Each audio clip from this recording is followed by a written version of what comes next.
ഇനി നമ്മൾ 60-ാം അധ്യായത്തിലേക്ക് കടക്കുകയാണ്. അവിടെയാണ് ഭഗവാൻ കൃഷ്ണനും രുക്മിണീ ദേവിയും ഒരു കലഹത്തിന്റെ കഥ പറയുന്നത്. അതെല്ലാവർക്കും അറിയാം കലഹം. ഒരിക്കൽ ഭഗവാൻ കൃഷ്ണൻ രുക്മിണീ ദേവിയുടെ അടുത്തിരിക്കുകയാണ്. അങ്ങനെ രണ്ടുപേരും ഇങ്ങനെ ഇരുന്ന് വർത്തമാനം പറയും, കുടുംബകാര്യങ്ങളൊക്കെ. അപ്പൊ ഭഗവാൻ കൃഷ്ണൻ പറയാ രുക്മിണീ ദേവിയോട്, ദേവി സത്യത്തിൽ എന്നെ കല്യാണം കഴിച്ചത് ഒരു ഭാഗ്യക്കേടായി.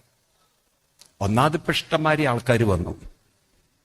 പണ്ടത്തെ പോലെ ദേവിയോടെല്ലാം ചോദിച്ച് ചെയ്യേണ്ട ആവശ്യം ഇല്ല. കാര്യം നോക്കാനൊക്കെ വേറെ ആൾക്കാരുണ്ട്. അല്ലെങ്കിൽ എനിക്ക് ഒരു ഗ്ലാസ് കൊള്ളെടുക്കൂ, ഒരു കാപ്പി എടുക്കൂ എന്നൊക്കെ ദേവിയോട് പറയും. ഇപ്പൊ അതിന്റെ ആവശ്യമില്ല.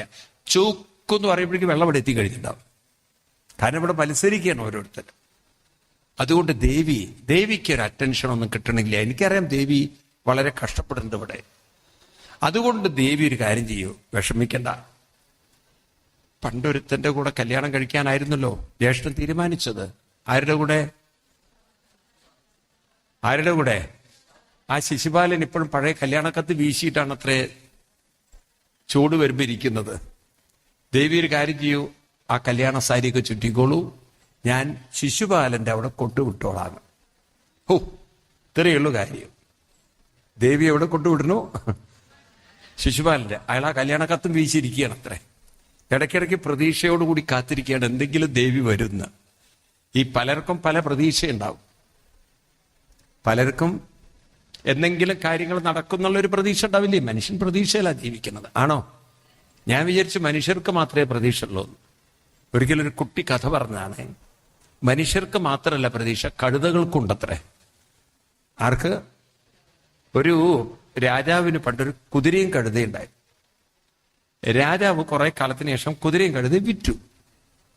കുതിരയെ വാങ്ങിച്ചത് ഒരു വലിയൊരു ബിസിനസ്സുകാരനാണ്, കഴുതയെ അലക്കുകാരനാണ്.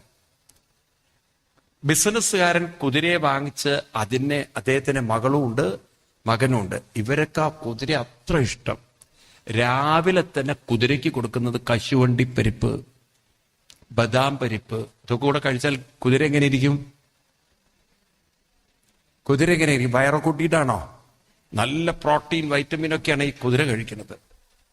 കഴുതയ്ക്കാണെങ്കിൽ അടിയോടടി. കിട്ടുന്ന പൈസ മുഴുവനാവും കള്ളു കുടിക്കും, അടി മുഴുവൻ കഴുത.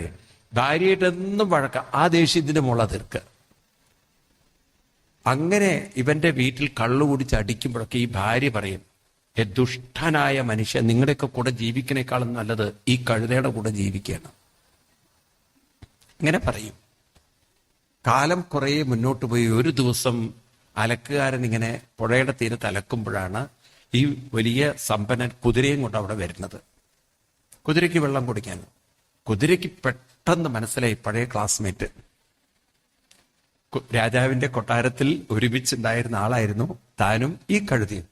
ഓട്ടി വന്നു കഴുതയുടെ അടുത്തേക്ക്. അപ്പൊ കഴുതയ്ക്കും മനസ്സിലായി. കഴുതയെ കണ്ടപ്പോഴേ കുതിരയ്ക്ക് സങ്കടമായി. കാരണം എല്ലും തോലും നല്ല അട്ടി കിട്ടിയ പാടും. നിന്റെ ജീവിതം കഷ്ടാണല്ലേ. എന്റെ ജീവിതം നോക്കുന്നീ.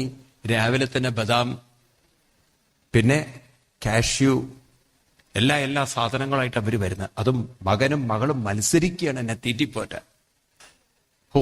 നിന്റെ കാര്യം കഷ്ടായല്ലോ. അപ്പൊ കഴുത പറഞ്ഞു, നീ വിഷമിക്കേണ്ട എന്റെ കാര്യത്തിൽ. ഞാനും ഒരു പ്രതീക്ഷയോടുകൂടിയിട്ടായിരിക്കുന്നത്. എന്താ പ്രതീക്ഷ എന്ന് വെച്ചു. ഇദ്ദേഹത്തിന്റെ ഭാര്യ എന്നും പറയും, ഇതിലും ഭേദം. അപ്പൊ ഒരു ദിവസം അവരെന്റെ കൂടെ ഇറങ്ങി വരുന്നുള്ള പ്രതീക്ഷയിൽ ഇരിക്കുകയാണ്. ആര്? അങ്ങനെയുള്ള കഴുതകളുണ്ടായിരിക്കാം. ഈ തരത്തിൽ മനുഷ്യർക്ക് മാത്രമൊന്നല്ല പ്രതീക്ഷ, മൃഗങ്ങൾക്കുണ്ടാവും. അപ്പൊ അതുകൊണ്ട് നമ്മളൊക്കെ എത്ര എത്ര എത്ര പ്രതീക്ഷ വെച്ചാലും ജീവിതം അതിൻ്റെതായ രീതിയിൽ പോവും, അല്ലേ? കൃഷ്ണൻ രുക്മിണീ ദേവിയോട് പറഞ്ഞു, ദേവിക്കൊരു മോഹം ഉണ്ടാവും, ഞാൻ കൂടെ ഉണ്ടാവും, ഞാൻ എപ്പോഴും ദേവിയോട് കാര്യങ്ങളൊക്കെ ചോദിക്കും. ആ പ്രതീക്ഷയൊക്കെ അസ്ഥാനത്തല്ലേ ദേവി, വിഷമിക്കണ്ട. എന്നാൽ വേറൊരാൾ ശരിക്കും പ്രതീക്ഷിച്ചിരിക്കുന്നുണ്ട്. ആര്? ശിശുപാലൻ. വസ്ത്രമൊക്കെ മടക്കും, കൊണ്ടുവിട്ടോളാം. ദേവി അത് കേട്ടതും തല ചുറ്റിട്ടും വീണു. ഉടനെ ഭഗവാൻ ഇത്തിരി വെള്ളമൊക്കെ കൊണ്ടുവന്ന് ദേവിയുടെ മുഖത്തൊക്കെ ഒഴിച്ച്, ദേവിയാണ് കണ്ണും തുറക്കുന്നില്ല. കാരണം ദേവിക്കൊരു പേടി, കണ്ണു തുറന്നാൽ എങ്ങാനും കൊണ്ടുവിട്ടാലോ. അപ്പൊ ഭഗവാൻ കുറച്ച് കാര്യം കൂടി പറഞ്ഞിട്ടുണ്ട്. എന്തൊക്കെയാ വെച്ചാൽ നമ്മൾ തമ്മിൽ ഒന്നുകൊണ്ട് യോജിക്കില്ല ദേവി. എന്തൊക്കെയാ യോജിക്കാത്തതിന് കാര്യം നിറം കൊണ്ട് ഒട്ടും പറ്റില്ല. ഭഗവാൻ കൃഷ്ണൻ നല്ല കറുകറുത്ത വർണ്ണു, കാർമയൊക്കെ വർണ്ണു, ദേവി വല്ല വെളുത്ത സുന്ദരിയാണ്. ഭഗവാൻ കൃഷ്ണനാണെങ്കിൽ കാര്യങ്ങളൊക്കെ നോക്കാൻ ഒരുപാട് ആളുകൾ കൊട്ടാരത്തിലുണ്ട്. ദേവിക്കാണെങ്കിലോ ദേവിയുടെ കാര്യങ്ങളൊക്കെ ദേവി തന്നെ നോക്കണം. തോഴിമാരൊക്കെ നോക്കിയിരിക്കുന്നാലും കൂടുതൽ ദേവി തന്നെ നോക്കണം. ഇനി കൃഷ്ണനാണെങ്കിലോ കൃഷ്ണൻ പറയുന്നത് ഞങ്ങൾ അത്ര കുലമഹിമ എന്നുള്ളതല്ല. ദേവി വലിയ കുലമഹിമയ്ക്കുള്ള ആളാണ്. കൃഷ്ണന്റെ കുലത്തിന് ശാപമുണ്ട്, യയാതി പണ്ട് ശപിച്ചിട്ടുണ്ട്. അതുകൊണ്ട് ദേവി കുലം കൊണ്ട് നോക്കിയാൽ ദേവി വലിയ കുലാണ്, ഞങ്ങളൊക്കെ താഴ്ന്ന കുലാണ്. പല കാര്യം സമ്പത്ത് കൊണ്ട് നോക്കിയാലും ദേവി സമ്പന്നയാണ്, ഞങ്ങൾക്ക് അത്രയൊന്നും സമ്പന്നയല്ല. പിന്നെ ദേവി മര്യാദയ്ക്കുള്ള കല്യാണമല്ല നമ്മൾ തമ്മിൽ. ഞാനാണെങ്കിൽ ഒളിച്ചും ചാടിയും വന്ന് തട്ടിക്കൊണ്ടുവന്ന കല്യാണമാണ്. ദേവിയാണെങ്കിൽ നല്ല കല്യാണം അർഹിക്കുന്നുമുണ്ട്, എല്ലാം ഒത്തിണങ്ങിയൊരു കല്യാണം. അതുകൊണ്ട് ദേവി പറ്റിയ അബദ്ധം പറ്റിയെന്ന് വിചാരിച്ചോളൂ, ശിശുപാലന്റെ അടുത്തേക്ക് പോവാൻ പുറപ്പെട്ടോളൂ. ദേവി ഒരു നിമിഷം അങ്ങനെ പകച്ചു നിന്നു. തന്നെ ശിശുപാലന്റെ അടുത്തേക്ക് കൃഷ്ണൻ കൊണ്ടുവിടുമെന്ന്. ഉടനെ ഭഗവാൻ ദേവിയുടെ തലയൊക്കെ താഴെ വീട് കിടക്കല്ലേ, തന്റെ മടിയിൽ തലയൊക്കെ വെച്ച് ദേവിയുടെ തലയൊക്കെ തട്ടിക്കൊണ്ട് പറഞ്ഞു, സത്യം പറയാലോ ദേവി, ഞാൻ ദേവിയെ വിഷമിപ്പിക്കാനല്ല ഇതൊന്നും പറഞ്ഞത്. ഞാനിതൊക്കെ പറയുമ്പോ ദേവി എങ്ങനെ പ്രതികരിക്കും, എന്നോട് എങ്ങനെ സംസാരിക്കും എന്നൊന്ന് കേൾക്കാനുള്ളൊരു മോഹം കൊണ്ടാണ് ദേവി ഞാനിങ്ങനെ പ്രൊവോക്ക് ചെയ്തത്. ഇത് കേട്ടപ്പോ ദേവി നോക്കിയോട്ടെ കണ്ണോണ്ട, ശരിയാണോ ഈ കള്ളം പറയുന്നത്? ഏറെക്കുറെ കുഴപ്പമൊന്നുമില്ല, കൃഷ്ണൻ അത്ര കൊണ്ടുവിടണം എന്നുള്ളൊരു വാശിയൊന്നുമില്ല. അതിന് ദേവി കൊടുക്കുന്ന മറുപടിയാണ് 60-ാം അധ്യായത്തിലെ സുന്ദരമായൊരു ഭാഗം. ആ ഭാഗം എനിക്ക് തോന്നുന്ന ഒരു കൗൺസിലിങ്ങിന് പറ്റിയൊരു സാധനമാണ്. പ്രത്യേകിച്ച് പെൺകുട്ടികളെ ഈ ഒരു ഭാഗം പഠിപ്പിക്കണം. 60-ാം അധ്യായം കരീജിത് അധ്യായം എന്ന് പറയും. ദശമസ്കന്ധത്തിലെ 60-ാം അധ്യായം. ഈ ഒരു ഭാഗം നിങ്ങൾ അമ്മമാരൊക്കെ ഒന്ന് ശ്രദ്ധ വെക്കണം. പെൺകുട്ടികൾ ഇതിനെക്കുറിച്ച് ഒന്ന് ശ്രദ്ധ വെക്കണം. ഇതൊരു നല്ല ഒരു കൗൺസിലിംഗ് ആണ്. കൗൺസിലിംഗ് എന്ന് പറഞ്ഞാൽ ജീവിതത്തിലേക്ക് വേണ്ടുന്ന ഒരു പ്രചോദനമാണ്, ഒരു വലിയ ഒരു തിരിച്ചറിവ് എന്ന് പറയും. അതായത് നമുക്ക് വരാൻ പോകുന്ന ദുരിതങ്ങളെ മറികടക്കാനുള്ളൊരു മാർഗമാണ് ഈ പറയാൻ പോകുന്നത്. ആ ഭാഗം നമുക്ക് നോക്കാം. ദേവി പറയുന്ന ഒരു ഭാഗം 34-ാം ശ്ലോകം മുതൽ. രുക്മിണ്യുവാച. കണ്ടു നിങ്ങൾ? ഈ ഭാഗവത പുസ്തകമുള്ളവരൊക്കെ നോക്കാം ഞാൻ പറയണത്. നന്വേവമേതരവിന്ദ വിലോചനാ യദ്വൈ ഭവൻ ഭഗവതോ അസദൃശീ വിഭുംന ക്വസ്സേ മഹിമ്യഭിരതോ ഭഗവൻ ത്രദീശ ക്വാഹം ഗുണപ്രകൃതി അജ്ഞഗൃഹീതപാത സത്യം ഭയാദിവ ഗുണേഭ്യവുരുക്രമന്തം ശേതേ സമുദ്ര ഉപലംബനമാത്ര ആത്മാ നിത്യം കദിന്ദ്രിയഗണേ കൃതവിഗ്രഹസ്ത്വം ത്വൽസേവകൈ നപപതം വിദുതം തമുന്തം ത്വൽപാദപത്മമകരന്ദജുഷാം മുനീനാം വർമാസ്ഫുടം നൃപശുഭിർനനു ദുർവിഭാവ്യം യസ്മാദലൗകികമിവേഹിതമീശ്വരസ്യ ഭൂമന്തവേഹിതമതോ അനുയേ ഭവന്തം നിഷ്കിഞ്ചനോനനുഭവന്ന യതോസ്തി കിഞ്ചിൽ യസ്മൈ ബലിം ബലിഭുജോ വിഹരന്ത്യജാദ്യാ നത്വാവിദന്ത്യ സുതുബോന്ധകമാഢ്യതാന്താ പ്രേഷ്ടോ ഭവൻ ബലിഭുജോ ബലിഭുജാമപി തേ വിദുഭ്യം തുടങ്ങിയ വരികളുണ്ട്. അത് വായിക്കാൻ പോയ സമയം ഒരുപാട്. ആദ്യം തന്നെ ദേവി പറയാണ് അസദൃശ്യാണ്. നോക്കൂ നിങ്ങൾ, യദ്വൈ ഭവാൻ ഭഗവതോ അസദൃശീ വിഭൂമ്ന. ആ സദൃശി വാക്ക് വളരെ ശ്രദ്ധിക്കുക. ആ സദൃശി പറഞ്ഞാൽ ഒരാളെ പോലെ മറ്റൊരാൾക്ക് അങ്ങനെ ചിന്തിക്കാൻ ഇന്നുവരെ 100% പറ്റില്ല. ഇതൊരു ഒരു വലിയൊരു ശ്രദ്ധിക്കണം. ഇതൊരു മനസ്സിന്റെ ഒരു ട്രിക്കാണത്. ഒരാളിപ്പോ സ്നേഹം കാണിക്കുന്നു മറ്റൊരാളോട്, പ്രത്യേകിച്ച് പെൺകുട്ടികളും ഒക്കെ ഈ കാര്യം ശ്രദ്ധിക്കണം. കുറെയൊക്കെ നമുക്ക് അഭിനയിക്കാം. ഈ അഭിനയം യാഥാർത്ഥ്യമല്ല. യാഥാർത്ഥ്യം എന്ന് പറയുന്നത് 100% മറ്റൊരാളുടെ ഇഷ്ടത്തിനനുസരിച്ച് പെരുമാറാൻ ഒരാൾക്കും, സത്യം പറയും, പറ്റുമോ? അപ്പൊ ഇന്ന് പല കുട്ടികളും അറിയുന്നില്ല പലരുടെയും സ്നേഹം അഭിനയമാണെന്ന്. ഈ അഭിനയത്തെ ഇവര് യാഥാർത്ഥ്യമായി തെറ്റിദ്ധരിക്കുക. പിന്നത് യാഥാർത്ഥ്യം മറ്റൊന്നാണെന്ന് തിരിച്ചറിയുമ്പോഴാണ് ഇവര് മെന്റലി പറയൂ. അപ്പൊ ഈ അഭിനയവും യാഥാർത്ഥ്യവും തമ്മിൽ തിരിച്ചറിയാൻ പറ്റാത്തൊരു സമൂഹത്തിലല്ലേ നമ്മൾ ജീവിക്കുന്നത്? സത്യം പറയുന്നത്. അപ്പൊ ദേവി ഇവിടെ പറയാണ്, കൃഷ്ണനിനെ എത്ര അഭിനയിച്ചാലും എനിക്കറിയാം മറ്റൊരാളെ പോലെ ഒരാൾക്കും ചിന്തിക്കാൻ പറയൂ സാധ്യമല്ല. ഓരോരുത്തർക്കും അവരവരുടേതായിട്ടുള്ള ഇഷ്ടങ്ങളും ഇഷ്ടക്കേടുകളും ഉണ്ടോ? അത് മനസ്സിലാക്കണം നമ്മൾ. അപ്പൊ നമ്മളെ സംബന്ധിച്ച് മറ്റൊരാളുടെ കൂടെ ജീവിക്കാൻ, അതായത് വ്യത്യസ്ത സ്വഭാവമുള്ള ഒരാളുടെ കൂടെ ജീവിക്കലാണ് ജീവിതം. ആണോ? ഇപ്പൊ വിവാഹം എന്ന് പറയുന്നത് എന്താണ്? പൊതുവെ നിങ്ങൾ വിവാഹം എന്ന് പറയുന്നത് എന്താണ്? കൂടുമ്പോൾ ഭൂകമ്പമുള്ളതോ? എന്താണ് വിവാഹം? നിർവചനങ്ങളൊക്കെ നമുക്ക് പറയാം. കൂടുമ്പോൾ ഇമ്പമുള്ളതാണ് വിവാഹം എന്നൊക്കെ. വാസ്തവത്തിൽ വിവാഹം എന്ന് പറയുന്നത്, ഞാൻ മനസ്സിലാക്കിയിട്ടുള്ളത്, ഇവിടുത്തെ ഒരു നിർവചന പ്രകാരം വ്യത്യസ്ത സ്വഭാവമുള്ള ഒരാളുടെ കൂടെ, ഇല്ലേ, വ്യത്യസ്ത സ്വഭാവമുള്ള ഒരാളുടെ കൂടെ പൊരുത്തപ്പെട്ട് ജീവിക്കുന്നതാണ് വിവാഹ ജീവിതം. ആണോ അല്ലയോ? ശരിയാണോ? അപ്പൊ അതിൽ എത്രമാത്രം ഒരാൾക്ക് അസ്വസ്ഥതകളില്ലാതെ ജീവിക്കാൻ സാധിക്കും? അതിനെന്താ വേണ്ടത്? അതിനൊരു ഉൾക്കരുത്ത് വേണം. എന്ത് വേണം? അത് വേണ്ടേ? അതിനാണ് ഒരു മനുഷ്യൻ ജീവിതത്തിൽ കരുത്ത് വേണം. ആ കരുത്തുണ്ടാവാനാണ് എവിടേക്കാ വീണ്ടും എത്തുക? എങ്ങനെ പൂച്ച എങ്ങനെ വീണാലും 4 കാലിലാണ്. അതുപോലെ നമ്മൾ എവിടെ എത്തിയാലും തിരിച്ചെവിടെ എത്തുന്നത്? 4 കാലിലോ?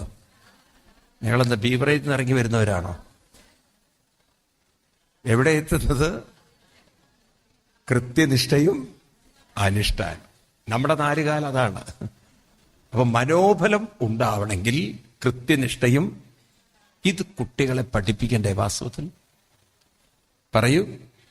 പ്രത്യേകിച്ച് ഞാൻ ഇന്ന് കൂടുതൽ പെൺകുട്ടികൾ മനസ്സിലാക്കണം.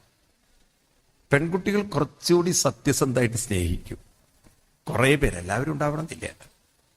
ആൺകുട്ടികൾ കുറേയെങ്കിലും കാപട്യം കാണിക്കും.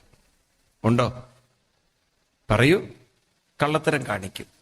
അപ്പൊ നിങ്ങളുടെയൊക്കെ മക്കൾ തന്നെ നിങ്ങളോട് സ്നേഹം കാണിക്കുമ്പോൾ തന്നെ നിങ്ങൾക്കറിയാം എന്തോ കാര്യസാധ്യ പൂജയാണെന്ന്. എന്തെങ്കിലും കാര്യം നടന്നു കിട്ടാൻ വേണ്ടിയുള്ള സ്നേഹവും കാര്യം കഴിഞ്ഞാലുള്ള സ്നേഹവും രണ്ടും രണ്ടാണോ? അതൊന്നും മിണ്ടാത്തത് നിങ്ങള്. അതിൽ കൂടുതൽ ഇത്തരം കാര്യസാധ്യ പൂജകൾ ആരാ ചെയ്യുക? ഇങ്ങനെ അഭിനയങ്ങൾ ആരാ കൂടുതൽ കാണിക്കുക? ആൺകുട്ടികളോ പെൺകുട്ടികളോ? ആൺകുട്ടികളാണ്. കാരണം അവരുടെ നേച്ചറിന് അങ്ങനെ ഒരു സ്വഭാവമുണ്ട്.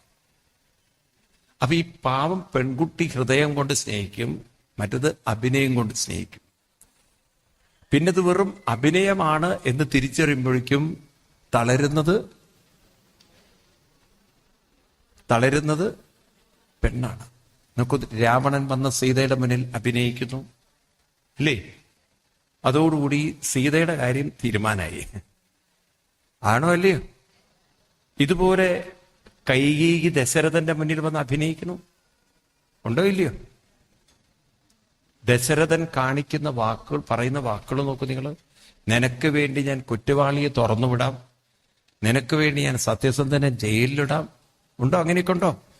വളരെ ഒരു രാജാവ് പറയാൻ പാടില്ലാത്തതൊക്കെ പറഞ്ഞു. അപ്പൊ ഈ അഭിനയത്തിൽ അങ്ങോട്ട് വലിയ കേമനായിപ്പോയി. അത് കൈകൈ ശരിക്കും അങ്ങോട്ട് മുതലെടുത്തു. ആണോ അല്ലയോ? ഇതൊക്കെ മനസ്സിലാക്കണം. അതുകൊണ്ട് ബലം ഇല്ലെങ്കിൽ ജീവിതത്തിൽ തളരാനും തകരാനും സാധ്യതകൾ ഉണ്ട്. ഒരു പെൺകുട്ടി അനുഷ്ഠാനം ഉള്ളവളാണെങ്കിൽ അവളെ അത്ര വേഗത്തിൽ ഒരാൾക്ക് തളർത്താൻ പറ്റും. കാരണം പെൺകുട്ടികൾ പൊതുവെ ഹൃദയം കൊണ്ട് സ്നേഹിക്കുന്നവരാണ്. പക്ഷെ ഹൃദയത്തിൽ വഞ്ചന വന്നാൽ അവർക്കൊരിക്കലും അത് താങ്ങാൻ പറ്റില്ല. അതുകൊണ്ടാണ് പെണ്ണ് എളുപ്പത്തിൽ കൂടുതൽ ഇന്ന് പെൺകുട്ടികൾ ആത്മഹത്യ ചെയ്യുന്നത്. കാരണം അവർക്ക് തോന്നി ഞാൻ സത്യസന്ധമായ ഒരു കാര്യം ചെയ്തു, എന്നെ ഒരാള് ചതിച്ചു, വഞ്ചിച്ചു. മനസ്സിലാവുണ്ടോ? മനസ്സിലാവുന്നുണ്ടോ? ആൺകുട്ടികൾ അങ്ങനെ ആത്മഹത്യ ചെയ്യുന്നവർ വളരെ കുറവാണ്. നോക്കൂ, ഇതൊക്കെ ഒരു സൈക്കോളജി നമ്മൾ പഠിക്കണ്ടേ? കാലം മുന്നോട്ട് പോകും തോറും വേണോ വേണ്ടയോ? അപ്പൊ അതുകൊണ്ട് പെൺകുട്ടികളെ കുറേയും കൂടിയും ഉപാസകരാക്കി മാറ്റുന്നത് അതവരെ പണിഷ് ചെയ്യാനല്ല, അവർ ഇരകളായി മാറാതിരിക്കാനാണ്. അപ്പൊ വേണോ അതിന്? അതാണ് നമ്മുടെ ഭാരതത്തിൽ പെൺകുട്ടികളോട് തിങ്കളാഴ്ച വ്രതങ്ങളും ഏകാദശി വ്രതങ്ങളൊക്കെ നോറ്റ് അവരെ അമ്മമാർ കുറച്ചുകൂടി അച്ചടക്കത്തിൽ വളർത്തിയത്. പഴയകാലത്ത് എന്താ പറയാ, നീ കുറച്ചുകൂടി അച്ചടക്കത്തിൽ വളരണം, കുറച്ചുകൂടി ഡിസിപ്ലിനായി. ഈ പെൺകുട്ടികൾ ആൺകുട്ടികളെ പോലെ ജീവിക്കാൻ തുടങ്ങി. എന്നാൽ ആൺകുട്ടിയുടെ മനഃശാസ്ത്രവും പെണ്ണിന്റെ മനഃശാസ്ത്രവും പറയൂ നിങ്ങള്, രണ്ടും രണ്ടാണ്. അത് ഈ പെൺകുട്ടി അറിയുന്നുമില്ല. അപ്പൊ അതുകൊണ്ട് ജീവിതത്തിൽ ഒരിക്കലും ഒരു ചതിക്കുഴിയിൽ വീഴാതിരിക്കാൻ, ജീവിതത്തിൽ ഒരു നിരാശ വന്നാൽ മാനസികമായി താളം തെറ്റാതിരിക്കാൻ, അതിനെ മറികടക്കാനുള്ള ഒരു കരുത്ത് കൃത്യനിഷ്ഠയിലൂടെയും പറയൂ ഒരു ഇത് പറഞ്ഞു കൊടുക്കണേ. ബലം കണ്ടെത്തേണ്ടത് അനുഷ്ഠാനത്തിലാണ്. ഒരു പെൺകുട്ടി ഫലം കണ്ടെത്തേണ്ടത് ഭർത്താവിലല്ല. ഒരുത്തനെ കെട്ടിക്കഴിഞ്ഞാൽ എൻ്റെ ജീവിതത്തിൽ ഇവനാണ് എൻ്റെ ഒരു ശക്തി എന്നല്ല. ഫലം കണ്ടെത്തേണ്ടത് അവർക്ക് പറയൂ അനുഷ്ഠാനത്തിലാണ്. അങ്ങനെയുള്ള പെൺകുട്ടികളാണ് അപ്പം നമ്മൾ വളർത്തിയെടുക്കുന്നത്. എന്താ നിങ്ങളൊന്നും മിണ്ടാത്തത്? ആണോ? വെറുതെയാണോ ഈ ആത്മഹത്യകൾ കൂടാത്തത്? മാറ്റണ്ടേ? ആരെ മാറ്റണം?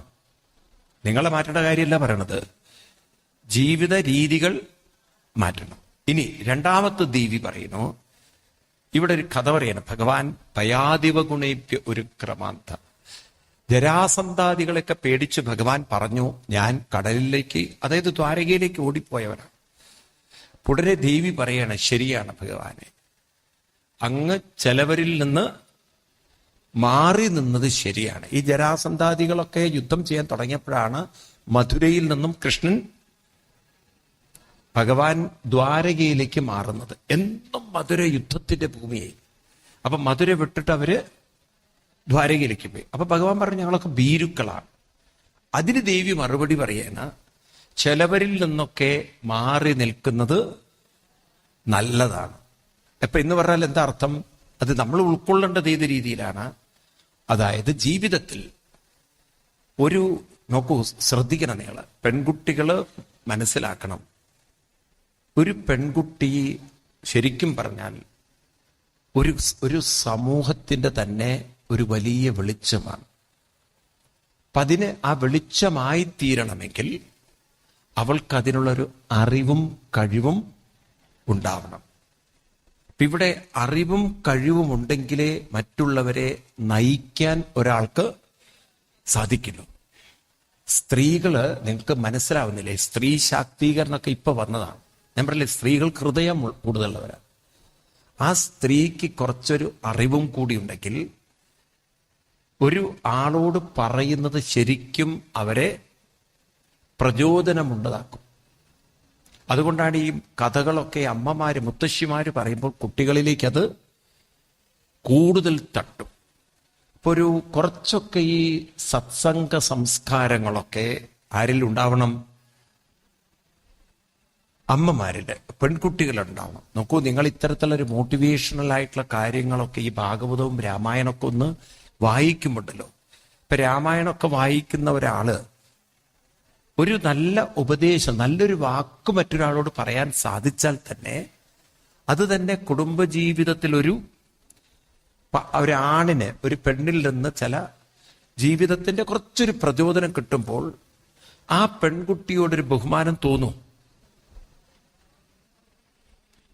പറയൂ, തോന്നും. അതുകൊണ്ട് ഈ ഭാഗവതാദി കഥകള് ഇതൊക്കെ നമ്മൾ കുറച്ച് കുട്ടികൾക്ക് ചെറുപ്പത്തിലേ പറഞ്ഞു കൊടുത്തു കഴിഞ്ഞാൽ ഈ കഥകളൊക്കെ കുട്ടികളുടെ ജീവിതത്തിൽ മറ്റുള്ളവർക്കത് ഒരു ഉപദേശമായി പറഞ്ഞു കൊടുക്കാൻ സാധിക്കും.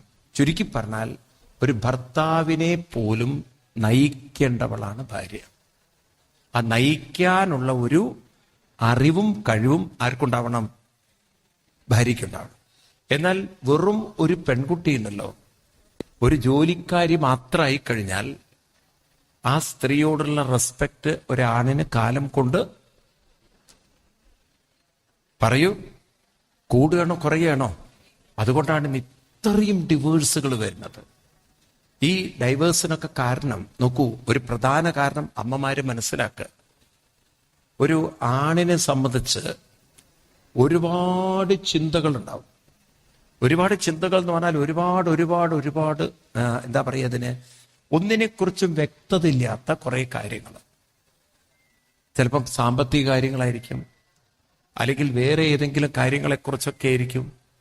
ഈ തരത്തിൽ ഇങ്ങനെ മനസ്സ് അസ്വസ്ഥമാകുമ്പോൾ അതിനുള്ളൊരു മാർഗം ഒരു ഭാര്യ പറഞ്ഞു കൊടുക്കുമ്പോൾ ആ വഴി ശരിയായിട്ട് വരികയാണെങ്കിൽ ആ ഭാര്യയോട്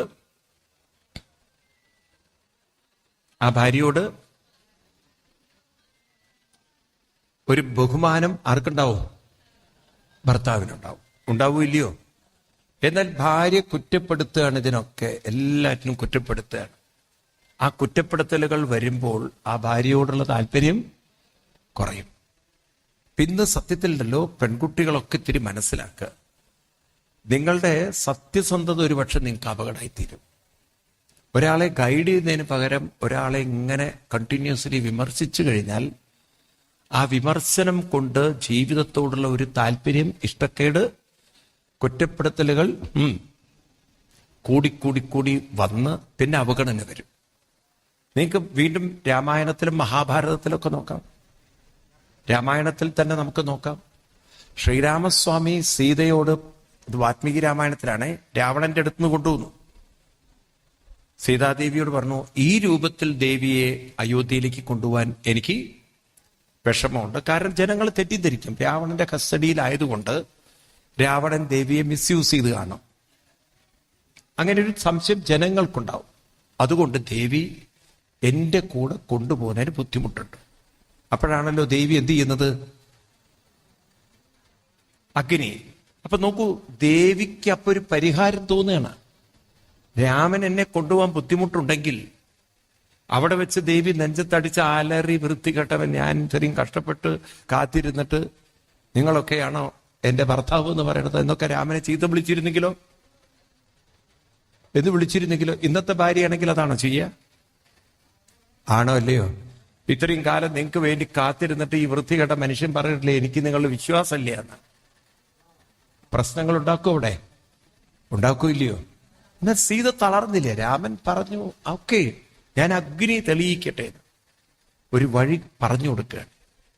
ലക്ഷ്മണനോട് അഗ്നി കൂട്ടാൻ പറയുന്നു, അതിലേക്ക് ചാടുന്നു. ദേവി അഗ്നിയിൽ നിന്ന് വരുന്നു. ശ്രീരാമസ്വാമിക്ക് സീതയോടുള്ള പറയൂ ആ ഒരു ഉപാസനയും ശക്തിയും ഒരു തരത്തിൽ ജീവിതത്തിൽ തളരാതെ ഒരു പ്രശ്നത്തിനൊരു പ്രതിവിധി കാണിക്കുമ്പോൾ ബഹുമാനം വളരെ കൂടുന്നു. അതുകൊണ്ട് രണ്ടാമത്തൊരു കാര്യം നമ്മൾ മനസ്സിലാക്കേണ്ടത്, ഒരു സ്ത്രീ മറ്റൊരാളെ നയിക്കേണ്ടവളാണ്. പുരുഷനാൽ നയിക്കേണ്ടവളല്ല ഭർത്താവ്. ആരാണ്? ഭാര്യയാൽ നയിക്കേണ്ടവളാണ് ആര്? ഭർത്താവ്. അതെന്താണത്? കാരണം ഹൃദയശക്തി സ്ത്രീക്ക് കൂടുതലായതുകൊണ്ട് തപശക്തി കൂടി കൂടുമ്പോൾ ആ സ്ത്രീ ഒന്നുകൂടി മാനസികമായി ഉയരും. മനസ്സിലാവുണ്ട് നിങ്ങൾക്ക്? അപ്പം അതിന് പറ്റുന്ന കഥകളൊക്കെ ഉണ്ടെങ്കിൽ എളുപ്പത്തിൽ ഉയരാൻ സാധിക്കും. നിങ്ങൾ നോക്കും, മഹാഭാരതം എടുത്താലും രാമായണം എടുത്താലും സ്ത്രീകൾ കാരനാണ് സകല പ്രശ്നങ്ങൾ. എല്ലാം സ്ത്രീകൾ കാരനാണ്. പാണ്ഡവന്മാരുടെ കുടുംബ ഇത് നടക്കുകയാണ്, എന്താണ്, ഹൗസ് വാമിങ്. അവിടെ സ്ഥലജല വിഭ്രമം വന്ന് ദുര്യോധനാദികൾ വെള്ളത്തിൽ വീഴുമ്പോൾ പാഞ്ചാലിയൊക്കെ പൊട്ടിച്ചിരിക്കുമ്പോഴാണ് ദുര്യോധനൻ പ്രതിജ്ഞ ചെയ്യുന്നത്, എങ്കിൽ സഭയിൽ വെച്ച് നിന്നെയും അപമാനിക്കും. അപ്പൊ നോക്കൂ, പാഞ്ചാലിയുടെ വസ്ത്രം വലിച്ചു കയറേണ്ടതൊക്കെ വന്ന് പണ്ട് പാഞ്ചാലി ചെയ്തൊരു കാര്യത്തിന് ഒരു പ്രതികാരമായിട്ടാണ് ദുര്യോധനൻ. അപ്പം പാഞ്ചാലിയുടെ വസ്ത്രം കീറിയതോടുകൂടി എന്താണ്, ദുശാസനന്റെ മാറുകീറും പ്രതിജ്ഞ വന്നു, ഒന്നിൽ നിന്ന് മറ്റൊന്നിലേക്ക്. ഈ തരത്തിലൊക്കെ പലതിലേക്കും കടന്നു പോകുമ്പോഴും പാണ്ഡവരൊക്കെ പല സന്ദർഭത്തിൽ തളരുമ്പോഴും ഇവർക്കൊക്കെ ഒരു കരുത്തും ശക്തിയുമായി നിന്നത് പറയൂ പാഞ്ചാലിയും കൂട്ടരാണ്. പാഞ്ചാലിയുടെ ആ തപസ് തന്നെയാണത്. തൻ്റെ 5 മക്കൾ മരിച്ചിട്ടും തളരാത്തൊരു പാഞ്ചാലിയൊക്കെ നിങ്ങൾക്ക് മഹാഭാരതത്തിൽ കാണാം. ഇതൊക്കെ അവർക്ക് കിട്ടിയത് അവരുടെ കൃത്യനിഷ്ഠ കൊണ്ടും അനുഷ്ഠാനം കൊണ്ടും പറയാനുള്ള ഒരു കഴിവ് അവരിൽ ഉറക്കെ പറയൂ ഉള്ളത് കൊണ്ടാണ്. അതുകൊണ്ടൊരു സ്ത്രീ ഭർത്താവിനെ നയിക്കേണ്ടവളാണ്, തപസ്സുള്ളവളാവണം, നയിക്കാൻ കഴിയണം. ഇനി എന്താ പറയണത്? ത്വൽപാദപത്മ മകരന്ദ ജുഷം മുനീനം വർമാസ്ഫുടം നൃപശുഭിർനനു ദുർവിഭാവ്യം യസ്മാദലൗകികമിവേഹിതമീശ്വരസ്യ ഭൂമന്തവേഹിതമതോ അനുയേ ഭവന്തം. അതായത് ഭഗവാൻ ഇവിടെ പറഞ്ഞു, എൻ്റെ കൂടെ എപ്പോഴും ലൗകിക താല്പര്യമുള്ളവരല്ല, എൻ്റെ കൂടെ എപ്പോഴും ആത്മീയ വിചാരമുള്ളവരാണ് കൂടുതലുണ്ടാവുക. ദേവി അതുകൊണ്ട് എൻ്റെ കൂടെ സന്യാസിമാര് ഇങ്ങനെയൊക്കെയുള്ള ആളുകളാണ്.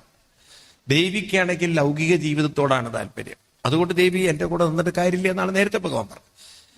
അപ്പൊ ദേവി പറയാണ്, ഭഗവാനെ, അങ്ങയുടെ കൂടെ ഞാൻ ഇരിക്കുമ്പോൾ എനിക്ക് എൻ്റെ ജീവിതത്തിലും അങ്ങയെപ്പോലെ മാനസികമായി ഉയരാൻ സാധിക്കുക.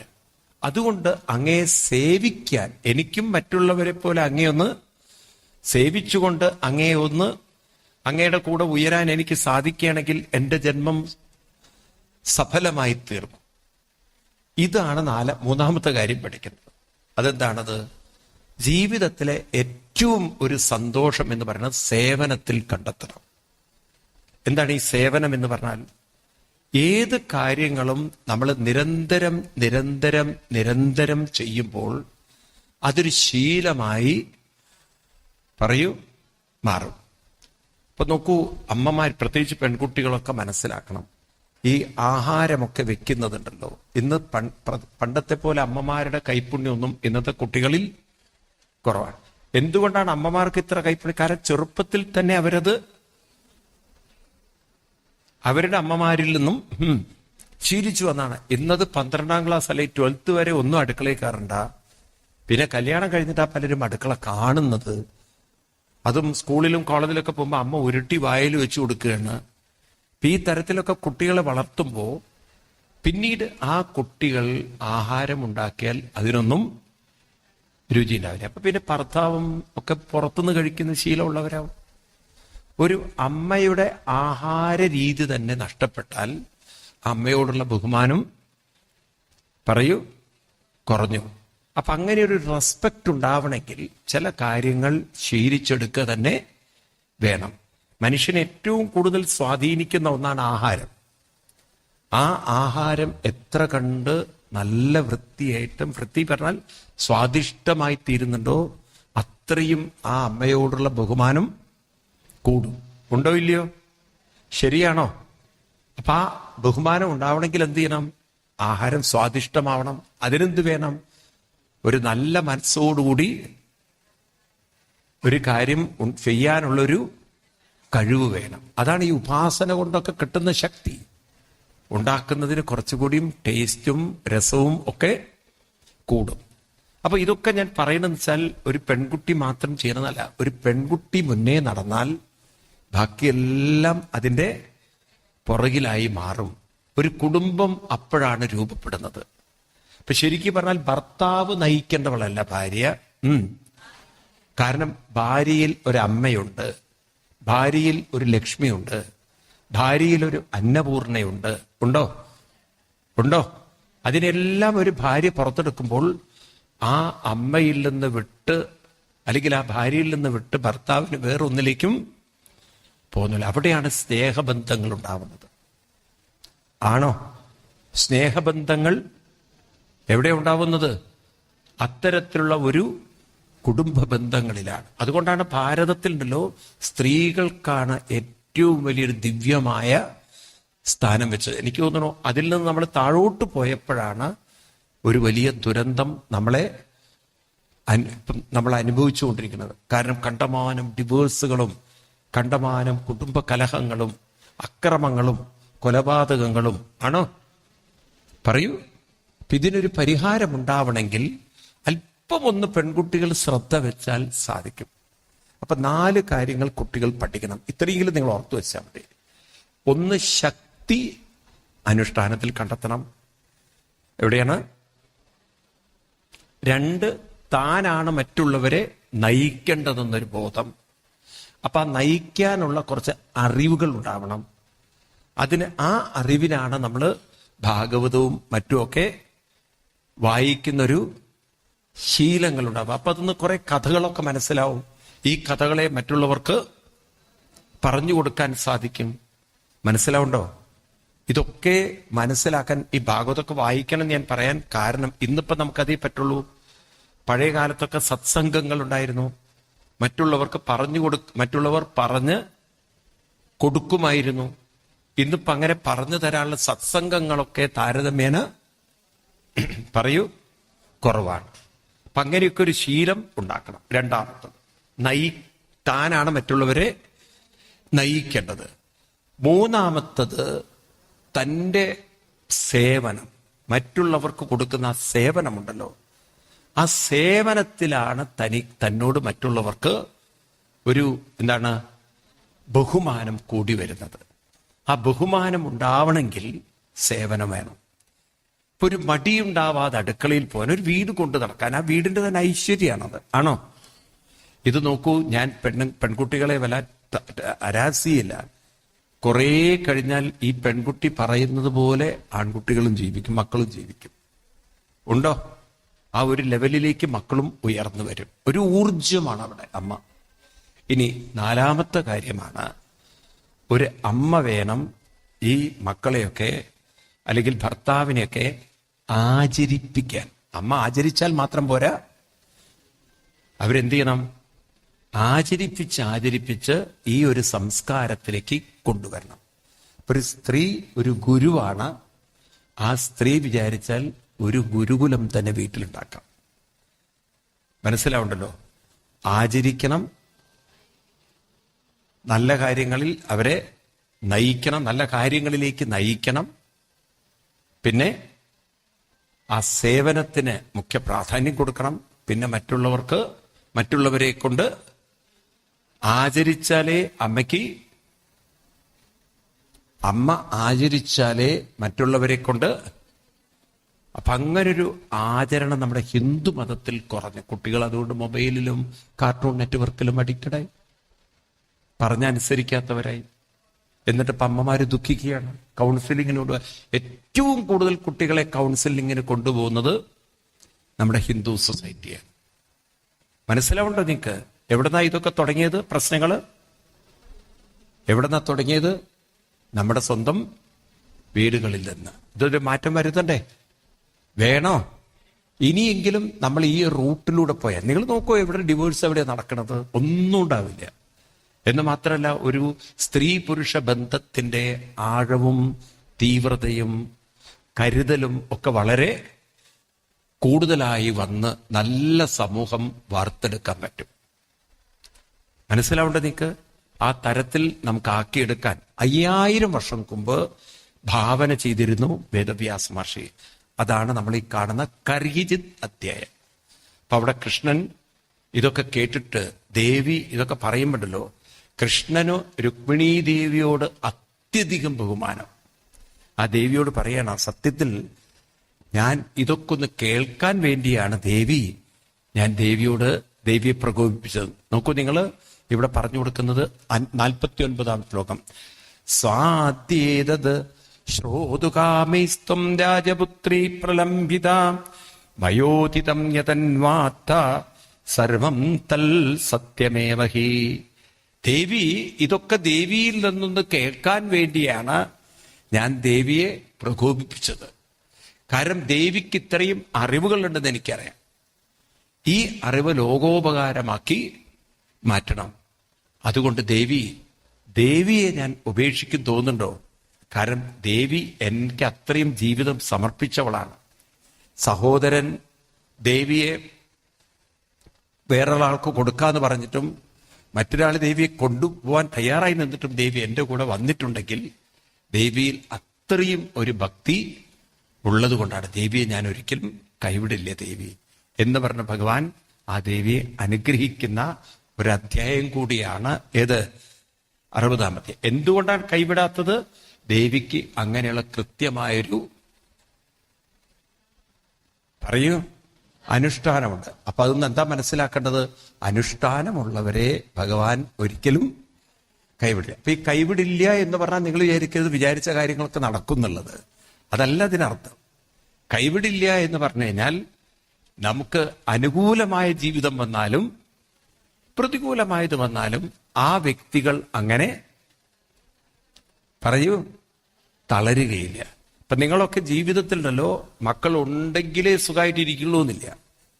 മക്കൾ പറയാണ് ഞങ്ങൾ 10 ദിവസം പോവാണ്, അമ്മ ഒറ്റയ്ക്ക് ഇവിടെ ഇരിക്കുമെന്ന് പറഞ്ഞാൽ ഇതൊക്കെ പോയിന്നും പറയണ്ട. അപ്പൊ നമ്മൾ വിചാരിക്കണം 10 ദിവസം ഭാഗവതമൊക്കെ വായിക്കാൻ പരമസുഖം, 15 ദിവസം കഴിഞ്ഞിട്ട് വന്നാലും മതി. ഈ ഒരു ധൈര്യം വേണം. അങ്ങനെയുള്ള അമ്മമാരൊക്കെ ഉണ്ടോ ഇവിടെ? എവിടെ ഉണ്ട്? കണ്ണ് പൊടിയിട്ടാ കാണാൻ പറ്റില്ല. അപ്പോഴേക്കും പറയും ഞാനും പോവാണ് എവിടെയെങ്കിലുമൊക്കെ എന്ന്. അപ്പൊ ആ തരത്തിലൊരു ദുർബലന്മാരുടെ ഒരു ലോകമായി നമ്മുടെ. ആരുമില്ലെങ്കിലും ഞാൻ വളരെ ഹാപ്പി ആയിട്ടിരിക്കും. അതിങ്ങനെ സീരിയലും കണ്ട് വായും പൊളിച്ചിരിക്കാനല്ല, മനസ്സിലായില്ലേ? പലവരെയും തോണ്ടിയിരിക്കാനുള്ളതല്ല. നമുക്ക് ജീവിതത്തിൽ ഇതിലൊക്കെ ഒരു താല്പര്യം ഉണ്ടെങ്കിലല്ലോ. സത്യം പറഞ്ഞാൽ സമയം പോകുന്നത് അറിയില്ല. നമുക്കിപ്പോ നമ്മൾ 7-8 ദിവസം ഇവിടെ ഇരിക്കണം, എത്ര കാര്യങ്ങൾ പറയണോ പഠിക്കണോ. ഇതിലൊരു താല്പര്യം വന്നാൽ സമയം ഒരിക്കലും പോവില്ല.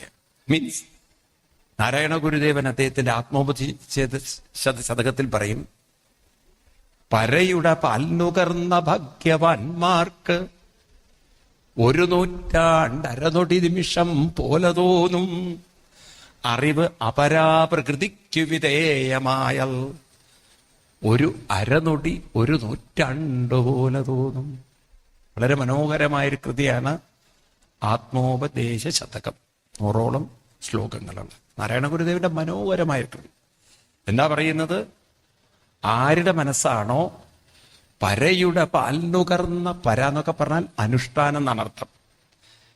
അനുഷ്ഠാനത്തിൽ മനസ്സ് ലയിക്കുന്ന ഒരാൾക്ക് 100 അരനൊടി നിമിഷം പോലെ തോന്നും എന്ന് പറഞ്ഞാൽ സമയം പോന്ന. എന്നാൽ അറിവ് അപരാപ്രകൃതിക്കു വിധേയമായ അറിവ് എന്ന് പറഞ്ഞാൽ ഭൗതികമായതിലാണ് താല്പര്യം എന്നുണ്ടെങ്കിൽ 100 അരനൊടി 100 പോലെ തോന്നും എന്ന് വെച്ചാൽ സമയം പോവില്ല. എന്തെങ്കിലും ഒരു മനോവിഷമം വന്നിട്ട് നിങ്ങളൊന്ന് കടന്നു നോക്കൂ, ഉറക്കെന്ന് പറയുന്ന സാധനം വരില്ല. എന്നാൽ നിങ്ങളിങ്ങനെ ഓരോ കാര്യത്തിൽ അങ്ങനെ രസിച്ച് കഴിഞ്ഞാൽ സമയം, ഇതിലൊരു രസം കിട്ടണം. രാമായണം നിങ്ങൾക്ക് രസിച്ചും വായിക്കാം, രാമായണം നിങ്ങൾക്ക് തീർത്തും വായിക്കാം. എങ്ങനെങ്കിലും കർക്കിടക മാസം ഒന്ന് തീരുന്നത് വരെ അതൊന്ന് വായിച്ച് തീർക്കാം. അങ്ങനെ വായിക്കുന്നവരുണ്ട്, ഉണ്ടോ? ഇതിൽ രസമുള്ളവരെങ്ങനെങ്കിലും അത് മനസ്സിലാക്കി വായിക്കാൻ നോക്കും. അല്ലെങ്കിൽ ആ സുന്ദരകാന്ഡം നിങ്ങൾ അമലം എന്നാൽ ഇങ്ങനെ കറങ്ങിയിരിക്കും. അതുകൊണ്ടാണ് അത്തരത്തിലുള്ള ആളുകൾ രാമായണം വായിച്ചാലും കാര്യമൊന്നുമില്ല. മരുമകള് MA മലയാളമൊക്കെ കഴിഞ്ഞിട്ട് ഇരിക്കുക. അമ്മയ്ക്കാണെങ്കിൽ കാറ്ററാക്ട് ഓപ്പറേഷനൊക്കെ കഴിഞ്ഞപ്പോൾ പറഞ്ഞു, നീ വായിക്കടീന്ന്. ഈ മരുമകൾ രാമായണം എടുത്ത് വായിച്ചു. അമ്മയ്ക്ക് വേണ്ടിയിട്ടാണ് വായിക്കുന്നത്, അല്ല അവക്ക് വലിയ താല്പര്യമൊന്നുമില്ല. കാരണം അതൊക്കെ ഈ ന്യൂജൻ ടൈപ്പുകളാണ്. അപ്പം പറഞ്ഞപ്പോ അവളുടെ അടുത്ത് വായിക്കുകയാണ്, ഇത്തം ഓരോന്ന് ചിന്തിച്ച നേരത്തെ രാമനും തോർത്തില്ല, ലക്ഷ്മണനും തോർത്തില്ല. ഉടനെ അമ്മ പറഞ്ഞു നിർത്തിക്കോളൂ എന്ന്. കാരണം ഇവരൊന്നും തോർത്തെടുത്തിട്ടൊന്നുമല്ല കാട്ടിപ്പോയത്. ഈ കോലത്തിലൊക്കെ വായിക്കുന്ന മരുമക്കളെ ആരെ ചവിട്ടി പുറത്താക്കാതിരിക്കുക. എന്നാൽ കുറച്ച് ഇതിലൊക്കെ രസം ഉണ്ടെങ്കിൽ സമയം ഒരു രസമാണ്. ശരിക്കും പറഞ്ഞാൽ അതിന്റെ ഓരോ ഭാവം ഉൾക്കൊണ്ട് വായിക്കാൻ ഒരു രസമാണ്. ആണോ? എത്ര പേര് അത് ആസ്വദിച്ച് വായിക്കുന്നവരുണ്ട്? ബാക്കിയൊക്കെ കണക്ക് തന്നെ. അപ്പൊ അങ്ങനെ ഒരു ജീവിതം വാർത്തെടുക്കണം, ഒരു ഡിസിപ്ലിൻ ആക്കണം. നിങ്ങൾ വിചാരിക്കുന്നത് റിട്ടയർമെന്റ് കഴിഞ്ഞിട്ട് വീട്ടിലങ്ങനെ കുറച്ച് പച്ചക്കറിയും തോണ്ടി, പിന്നെ അവിടെ ഇവിടെ മാറാലും തട്ടി, വീട്ടിലെ പേപ്പറും എടുത്ത് വെക്കുന്നതാണ് ജീവിതം. ഞാൻ ഫുള്ളി എൻഗേജ്ഡ് ആണെന്ന്. എന്താ എൻഗേജ്ഡ്? ഈ പേപ്പർ തട്ടി വെക്കുന്നതാണ്, എന്നിട്ട് അത് ഇപ്പുറത്ത് തന്നെ കൊണ്ടുപോയിടും ടീപ്പോയിൽ. ഈ തരത്തിലുള്ള ഒരു ജീവിതമല്ല നമുക്ക്. അതൊരു ഭാഗത്ത് കിടക്കട്ടെ. അല്ലാതെ തന്നെ നമുക്ക് ഒരു കൃത്യനിഷ്ഠ ജീവിതത്തിൽ നിങ്ങളൊന്ന് കൊണ്ടു നടന്നൊക്കെ ഒരു 5 മണിക്ക് എണീറ്റു, കുളി കഴിഞ്ഞ് ഇത്തിരി പ്രാണായാമോ, കുറച്ച് എന്താ പറയാ നാമജപവും, എന്നിട്ട് അമ്പലത്തിൽ പോയി ഒരു 108. നിങ്ങൾ ഇന്നലത്തെ പത്രം ഉണ്ടായിരുന്നു, ഒരു 4000 അടി ഒരാൾ ദിവസവും നടന്നാൽ ഒരാൾക്ക് ഹാർട്ട് അറ്റാക്ക് വരില്ല എന്നുള്ള ഒരു റിസർച്ച് അമേരിക്കക്കാർ കണ്ടുപിടിച്ചിരിക്കുക. ദിവസം ഒരു 4000 അടി നടന്നാൽ മതി. അപ്പോഴാണ് നമ്മൾ തെറ്റിച്ചത്. ഇപ്പൊ ഒരു അമ്പലത്തിൽ പോയി കുറച്ച് എന്ത് ചെയ്യണം, ഒരു 108 തവണ നാമൊക്കെ ചൊല്ലി അങ്ങനെ ഒരു ഡിസിപ്ലിൻ ഉണ്ടാക്കി നോക്കൂ.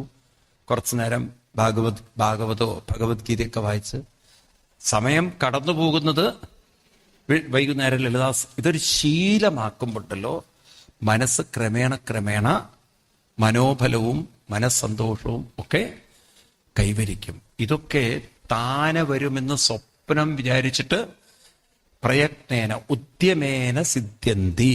എങ്ങനെ കിട്ടുള്ളൂ? അപ്പൊ ആര് ഉദ്യമേന വേണം? ആര് ചെയ്യണം? രാവിലെ എണീറ്റൊക്കെ ശീലിക്കൂ. ഇത്രയും വലിയ കാര്യങ്ങളൊക്കെയാണ് നമുക്ക് പറഞ്ഞത്.